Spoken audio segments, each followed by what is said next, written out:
ஆசுரத்திலிருந்து வீர மகேந்திரபுரத்திற்கு வந்து சூரனை வணங்கினான்.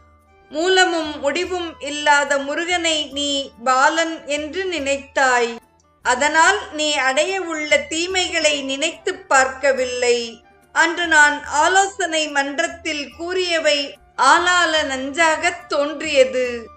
விதியின் விளைவுகளை வெல்ல வல்லவர் யாருளர் என்று சிங்கமுகன் சூரனிடம் வேதனையுடன் கூறினான். சிங்கமுகனின் வேதனையை, மூலமும் முடிவுமில்லாத மூர்த்தியை பாலன் என்று எண்ணிப்படுவதோர் கிளை ஆலமதானதே ஐய என் மொழி. மேலையின் விதியை யார் வெல்லும் நீரினார் என்று கச்சியப்பர் சிங்கமுகனின் வேதனையை வர்ணிக்கிறார். கந்தவேல் என்ற ஒருவனை வெல்ல முடிந்தால் நான் வந்து உன்னை காண்பேன். அது நடவாமல் போனால் இங்குள்ள யாவரும் முடிவார்கள். அதன் பிறகு ஐயனே, நீ உனது மனத்தில் தோன்றியபடி முடிவெடுக்கலாம் என்று கூறிய சிங்கமுகன் அங்கிருந்து புறப்பட்டான்.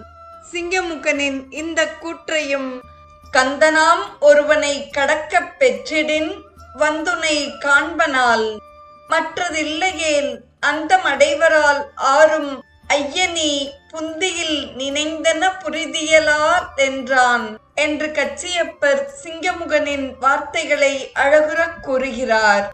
விருந்து கூடத்திற்கு